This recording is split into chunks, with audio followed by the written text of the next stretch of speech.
കൊടുങ്കാറ്റ് ശക്തി പ്രാപിക്കുന്നു. ഒരിടവേളയ്ക്ക് ശേഷം സംസ്ഥാനത്ത് വീണ്ടും തുലാവർഷ മഴ കനക്കുമെന്ന് കേന്ദ്ര കാലാവസ്ഥാ നിരീക്ഷണ വിഭാഗം മുന്നറിയിപ്പ് നൽകി. തെക്കൻ ജില്ലകളിലാണ് കൂടുതൽ മഴ ലഭിക്കുക.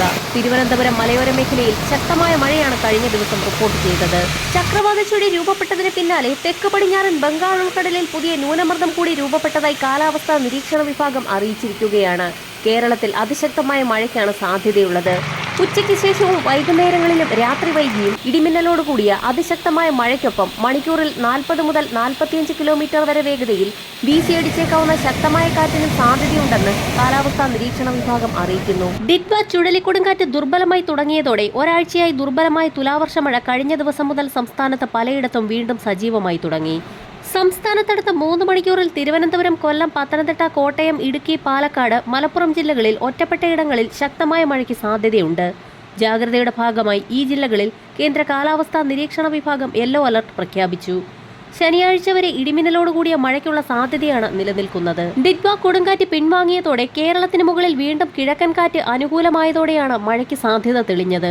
ശനിയാഴ്ച വരെ എല്ലാ ജില്ലകളിലും ചെറിയ തോതിലുള്ള മഴയ്ക്കും ഒറ്റപ്പെട്ട സ്ഥലങ്ങളിൽ ശക്തമായ മഴയ്ക്കും സാധ്യതയുണ്ടെന്ന് കേന്ദ്ര കാലാവസ്ഥാ വകുപ്പ് അറിയിക്കുന്നു. ശബരിമലയിൽ വ്യാഴാഴ്ച വരെ ഇടിമിന്നലോടുകൂടിയ മഴയ്ക്ക് സാധ്യതയുണ്ടെന്നും കാലാവസ്ഥാ വകുപ്പിന്റെ മുന്നറിയിപ്പിൽ വ്യക്തമാക്കിയിട്ടുണ്ട്. അതേസമയം തമിഴ്നാട്ടിൽ ഡിറ്റ്വ ചുഴലിക്കാറ്റ് ന്യൂനമർദ്ദമായി തുടരുന്നു. തീരദേശ മേഖലയിലും മലയോര ജില്ലകളിലും ഇടവിട്ട് മഴയ്ക്ക് സാധ്യതയുണ്ടെന്ന് കാലാവസ്ഥാ നിരീക്ഷണ വിഭാഗം മുന്നറിയിപ്പ് നൽകി. മോശം കാലാവസ്ഥയെ തുടർന്ന് ചെന്നൈയിൽ നിന്നുള്ള 6 വിമാനങ്ങൾ ഇന്നലെ റദ്ദാക്കിയിട്ടുണ്ട്. അതേസമയം ഡിറ്റ്വ നാശം വിതച്ച ശ്രീലങ്കയിൽ മരണം 390 കടന്നു. 252 പേരെ കാണാതെയായി. രാജ്യത്ത് രക്ഷാപ്രവർത്തനം പുരോഗമിക്കുകയാണ്. അതേസമയം സംസ്ഥാനത്ത് ശക്തമായ മഴ തുടരുന്ന സാഹചര്യത്തിൽ ഡാമുകളിൽ ജലനിരപ്പ് ക്രമാതീതമായി ഉയരുന്നു.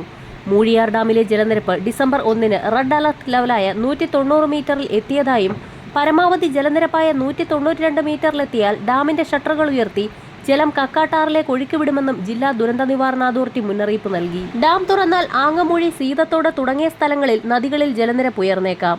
ഈ സാഹചര്യത്തിൽ കക്കാട്ടാറിന്റെ ഇരുകരകളിൽ താമസിക്കുന്നവരും പൊതുജനങ്ങളും ജാഗ്രത പുലർത്തണമെന്നും മുന്നറിയിപ്പിൽ വ്യക്തമാക്കിയിട്ടുണ്ട്.